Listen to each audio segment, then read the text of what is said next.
focus to some other breaking developments coming in.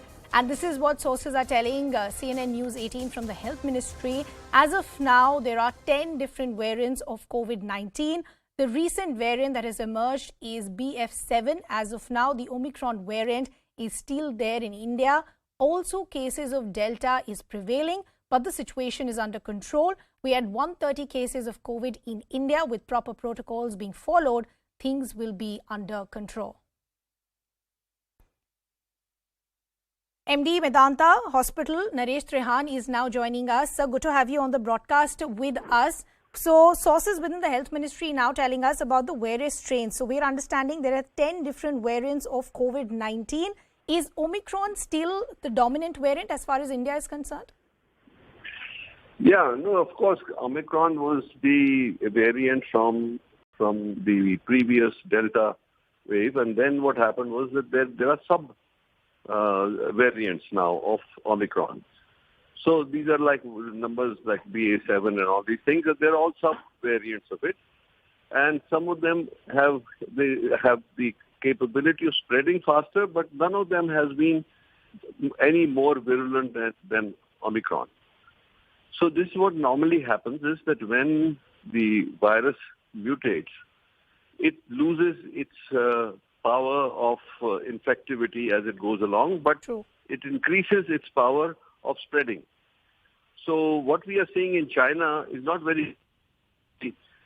information that comes out of China is very heavily filtered. So we really don't know what the real situation is, but there is one fact which is clear, that it's not only in China, it's in Japan, it's in America, some of the other countries. So many countries are now reeling under a new fresh wave of Omicron. Now this has pierced through the immunity that vaccines gave, or what the reason is not very clear, but good enough to say that we have to get very alert and not get shed our caution, because we were thinking that it's over now, which is not. That's the problem.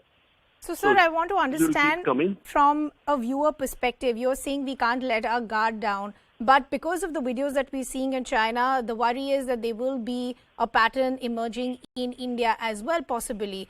With the vaccines that we had and the ones that we all got, even as our booster, will that work against this present strain?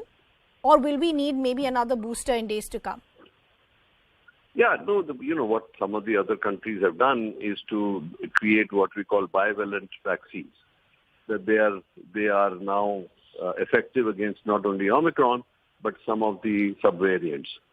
So that's why we don't have, and we may have to develop, I'm sure the work is going on in the laboratories, and we may soon have another vaccine. But like flu vaccine, you may have to tweak your vaccine as the mutations take place. So I think that's an ongoing issue. But today, if you talk about it, that when we are actually roaming around free and not getting worried about getting infected, that there is some caution that we should use. That crowded places still unnecessarily should not be visited. And if you have to go, maybe you should use a mask for just the next few days to see where we are at. It's connected with the rest of the world. We are all connected. Interconnectivity is huge. People are traveling from US to India, all China, even Japan.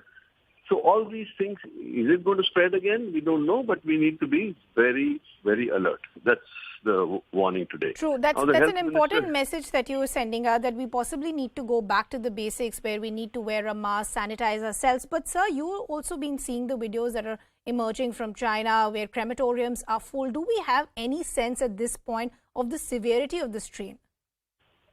Look, but that's what I said, that it is very, very reliable information. The government officially says only 5 people have died. The other side says that the crematoriums can't cope with the death. So we don't know really. And as a medical man, we don't like to speculate. So let the information emerge. Let us find out what, and India has also been on alert that anybody who tests positive, there should be genome sequencing of their sample so that we know if there's another emerging variant that we have to worry about. So lastly, quickly, Okay. before I let you go, I just want to understand, should we now go back to our original strategy of test, track and treat? Is that what is needed now? Should track, no question. We should track in the sense that, airlines should be a little more careful. I mean, movie halls and all that, where you're going to spend a lot of time. Sure. Maybe you should be masking and all that. So not that you want to change completely in any way, but right now it's just a matter of caution and observation to see where it's going. Okay, Dr. Trehan, Okay. always a pleasure speaking to you. Thank you so much for taking our time and joining us here in CNN News 18. I also now want